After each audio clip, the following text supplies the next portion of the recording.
कि स्वाभिमान नहीं कहता कि जमीन से सौदा करूं। वक्त बुरा आया तो झेलेंगे मगर झुकेंगे नहीं।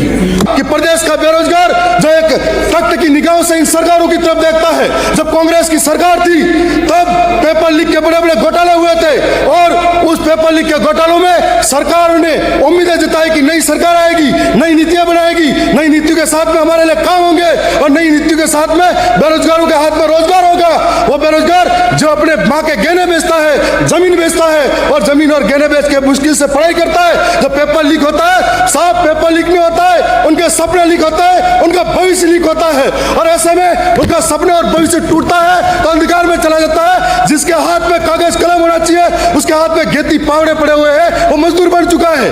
और इस सरकार से उम्मीद लगा के जब बैठा था कि पेपर लीक की जांच होगी, ये जो मैं पोस्टर ये पेपर लाया हूं इसके अंदर सत्ता पक्ष के वादे याद दिला रहा हूं। जब इन्होंने कहा था कि हम सरकार में आएंगे, पेपर लीक की जांच कराएंगे, सीबीआई से जांच करेंगे, आज वो सीबीआई, आज वो एसओजी कहां गई?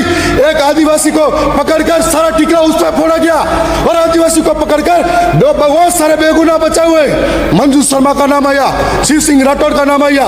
क्या एक आदिवासी के अंदर ही उसको जेल में डालने का न्याय होगा? और ऐसे मगरमच्छ पकड़ेंगे, कब पकड़ेंगे? बेरोजगारों के साथ में कब न्याय होगा?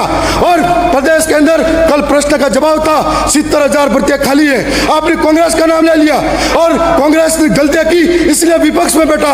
आप सत्ता पक्ष में थे, आज के पास समाधान होना चाहिए। इसके बाद में आपके पास ये इसका बात का समाधान नहीं था। बैकलॉग भर्ती के अंदर एसटी एससी के कई सारे विद्यार्थी आज भी बेरोजगारों के पड़े हैं। आपने कहा 3 साल तक आज गणित और विज्ञान के पद खाली थे, लेकिन उस पदों के बाद में बढ़ने का नाम नहीं था। आपसे सरकार ने आज 2 साल बनाम 5 साल की जो बात कही है, मैं सरकार के कहना चाहूंगा आपकी करनी और कतनी में अंतर नहीं होना चाहिए।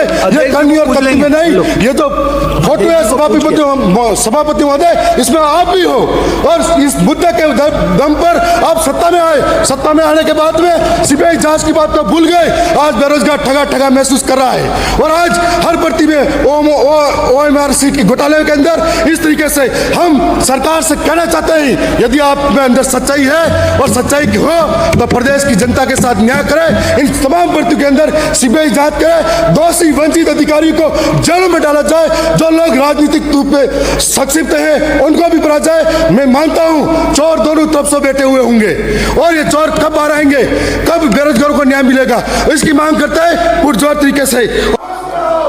आप ये विराजिए का हो गया, आप विराजिए।